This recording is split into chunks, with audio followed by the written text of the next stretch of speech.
విశాఖలో community health officers ఎవరైతే ఉన్నారో వాళ్ళు ఆయుష్మాన్ భారత్ నిబంధనల ప్రకారం సిహెచ్ఓస్ని వెంటనే క్రమబద్ధీకరించాలని చెప్పి వీళ్ళైతే ప్రభుత్వాన్ని అయితే డిమాండ్ చేస్తున్నారు. వీళ్ళు స్కేల్స్ అవి ఇవ్వాలి, అలాగే గౌరవ వేతనం వెంటనే ఇప్పించాలని చెప్పి వీళ్ళు ప్రభుత్వాన్ని అయితే డిమాండ్ చేస్తున్నారు. అమ్మ, ఏంటి ప్రధాన మీ డిమాండ్లు ఏంటి? సార్, నా పేరు కల్పన. నేను ఆనందపురం పరిధిలో గల గంభీరం ఆయుష్మాన్ ఆరోగ్య మందిర్లో సిహెచ్ఓగా వర్క్ చేస్తున్నాను. మేము ఆల్రెడీ 24th 25th విజయవాడ వెళ్ళి ధర్నా చేయడం జరిగింది. తర్వాత మాకు గవర్నమెంట్ నుంచి ఎలాంటి రెస్పాన్స్ లేకపోవడం వల్ల మేము సమ్మెకి కూర్చోవడం జరిగింది.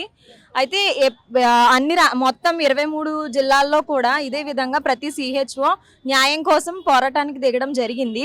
మెయిన్ దీనికి ఇంతమంది లేడీస్ ఉన్నారు కదా, మొత్తం ఈ క్యాడర్లో ఆల్మోస్ట్ 10,032 మందిలో కూడా 90% అంతా అమ్మాయిలే ఉన్నారు.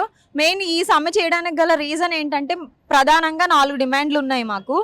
ఏంటంటే ఆయుష్మాన్ భారత్ గైడ్ లైన్స్ ప్రకారము 6 సంవత్సరాలు దాటిన సిహెచ్ఓని రెగ్యులర్ చేయాలని సెంట్రల్ గవర్నమెంటే మాకు ఇచ్చిన ఆర్డర్లో ఇచ్చింది. దాని ప్రకారంగా ఎవరిని కూడా రెగ్యులరైజేషన్ అనేది చేయలేదు.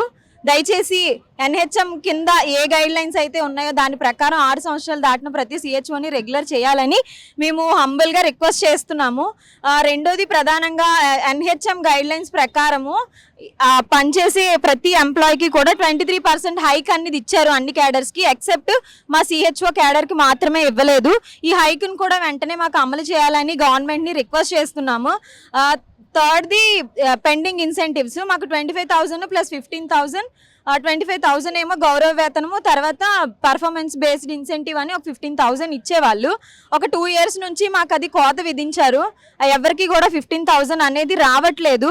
వీలైతే 25,000 ప్లస్ 15 ఇన్సెంటివ్ కంప్లీట్గా అయినా ఇవ్వాలి, లేదా దాన్ని మాకు ఫిక్స్డ్ పేగా అయినా చెయ్యాలని మా ప్రధాన డిమాండ్. దీంతో పాటు ఈపీఎఫ్ఓని కట్ చేయట్లేదు. ఎక్కడ పనిచేసిన ఏ ఉద్యోగికి అయినా సరే యాజమాన్యం నుంచి ఈ పిఎఫ్ అనేది ఒక భద్రత కోసం దాచుకునేది. ఏ కష్టమైనా వచ్చినప్పుడు యూజ్ చేసుకోవడం కోసమని దాన్ని మనం ఇంట్లో దాచుకోలేకపోయినా బయట దాచుకునే దీనిలో వర్క్ చేసిన దగ్గర మనకు ఆ బెనిఫిట్ ఉంటుంది. మాకు అలాంటిది కూడా ఒక 2 years నుంచి కట్ చేయడం మానేశారు. దయచేసి ఈపీఎఫ్ఓను మళ్ళీ పునరుద్ధరించాలని ఈ గౌరవనీయులైన సీఎం సార్ని, డిప్యూటీ సీఎం పవన్ కళ్యాణ్ గారిని, బీజేపీ ఎంపీ గారు పురంధరేశ్వరి గారిని మేము రిక్వెస్ట్ చేస్తున్నాము. ఇది మా హంబుల్ రిక్వెస్ట్. మీరు ఎలాంటి వర్క్ మాకు ఇచ్చినా మేము చేయడానికి సిద్ధంగా ఉన్నాము, కానీ మమ్మల్ని గుర్తించి మా డిమాండ్స్ అన్ని తీర్చాలని హంబల్గా రిక్వెస్ట్ చేస్తాను. నా పేరు మాన్సా అండి. నేను ఆనందపురం పరిధిలో తల్లువాడని ఆయుష్మాన్ ఆరోగ్య మందిర్లో వర్క్ చేస్తున్నాను. గత 6 సంవత్సరాలుగా మా సిహెచ్ఓస్ ఎప్పుడు కూడా ఇలాంటి సమ్మెకి దిగలేదండి. ఈ రోజు రోడ్డుకి ఎక్కడానికి ప్రధాన కారణం ఏంటంటే ఆయుష్మాన్ భారత్ నిబంధనల ప్రకారం 6 సంవత్సరాలు పూర్తి చేసిన సిహెచ్ఓస్ని రెగ్యులర్ చేయాలని గైడ్లైన్స్ ఉందండి.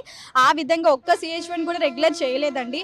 మేమంతా న్యాయపరంగానే పోరాడుతున్నామండి. అండ్ సెకండ్ థింగ్ ఏంటంటే మాకు శాలరీ అనేది 25,000 శాలరీ, 15,000 ఇన్సెంటివ్ అనేది ఇచ్చేవాళ్ళండి. రోజుకి కూడా శాలరీతో పాటు ఇన్సెంటివ్ కూడా కటింగ్ చేసేస్తున్నారండి. ఒక ఇన్సెంటివ్ 15,000 అందుకునే వాళ్ళం ఈరోజు 5,000 అందుకుంటున్నామండి. అలాంటిది మాకు శాలరీతో పాటు ఇన్సెంటివ్ కూడా ఫిక్స్ చేసి 40,000 ఇవ్వాలని మేము అడుగుతున్నామండి. అండ్ నెక్స్ట్ ఏంటంటే ఈపీఎఫ్ అండి. ప్రతి ఒక్క ఎంప్లాయీకి పిఎఫ్ అనేది చాలా ఇంపార్టెంట్. మనం సేవ్ చేసుకోవడానికి అదొక మొదటి ఇది అండి. అలాంటిది చిన్న చిన్న వ్యాపార వ్యక్తులకి పెద్ద ఇది వరకు కూడా అన్నిట్లో కూడా పిఎఫ్ అనేది కట్ అవుతుంది. గత 2 సంవత్సరాలుగా మాకు పిఎఫ్ అనేది కట్ అవ్వట్లేదు. అది ఎందుచేతనో మాకు తెలీదు. మాకు ఎలాంటి ఇంటిమేషన్ కూడా లేకుండా కట్ చేయడం మానేశారండి. మాకు కేవలం జీతం మాత్రమే వస్తుందండి, ఇన్సెంటివ్ కూడా రావట్లేదు. మేము గవర్నమెంట్ ఇది అడుగుతుంది ఏంటంటే శాలరీ ప్లస్ ఇన్సెంటివ్ కలిపి 40,000 ఫిక్స్డ్ పే చేయాలని కోరుకుంటున్నామండి. ఎందుకంటే ప్రతి ఒక్క న్యూస్లో కూడా వీళ్ళు 40,000 తీసుకుంటున్నారని వార్తలు వస్తున్నాయి, కానీ మాకు 40,000 అనేది ఎవరు ఇవ్వట్లేదండి.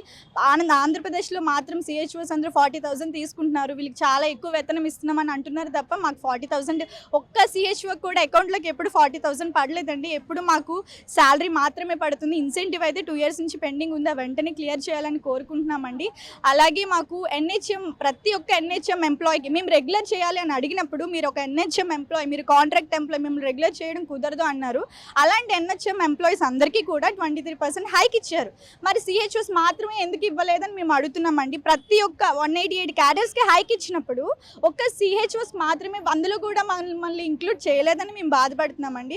మాకు కూడా NHM ఎంప్లాయీస్తో సమానంగా 23% హైక్ ఇవ్వాలని మేము కోరుకుంటున్నామండి. మేము న్యాయపరంగానే పోరాడుతున్నామండి. గవర్నమెంట్ ఒక్కటే రిక్వెస్ట్ చేసుకుంటున్నామండి, మమ్మల్ని రెగ్యులర్ చేయమని అడుగుతున్నాం. మా పెండింగ్ బకాయిలు ఏవైతే ఉన్నాయో వెంటనే చెల్లించాలని కోరుకుంటున్నామండి.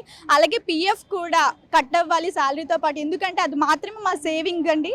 అలాగే ఇన్సెంటివ్స్ అన్ని క్లియర్ చేయాలి, 23% హైక్ కూడా ఇవ్వాలని కోరుకుంటున్నామండి. ఈ కమ్యూనిటీ హెల్త్ ఆఫీసర్స్ అయితే వీళ్ళతో పాటు రెగ్యులరైజేషన్ చేయాలి, గౌరవ వేతనం అయితే ఇవ్వాలి, అలాగే శాలరీతో పాటు ఇన్సెంటివ్స్ కూడా పెండింగ్లో ఉన్నవని చెల్లించి ఇన్సెంటివ్స్ అలాగే PF కూడా కట్ చేయాలని చెప్పి వీళ్ళు ప్రభుత్వాన్ని అయితే అభ్యర్థిస్తున్నారు. కంపల్సరీగా మా కష్టాన్ని గుర్తించి మమ్మల్ని ఆదుకోవాలని చెప్పి ప్రభుత్వాన్ని అయితే కోరుతున్నారు. కెమెరామెన్ మూర్తితో శివరామకృష్ణ RTV విశాఖపట్నం నుంచి. మరిన్ని వీడియోస్ కోసం ఛానల్ ని సబ్స్క్రైబ్ చేయండి. లేటెస్ట్ అప్డేట్స్ కోసం వాట్సాప్ ఛానల్ ని ఫాలో అవ్వండి. ఆ లింక్ డిస్క్రిప్షన్ లో ఉంది.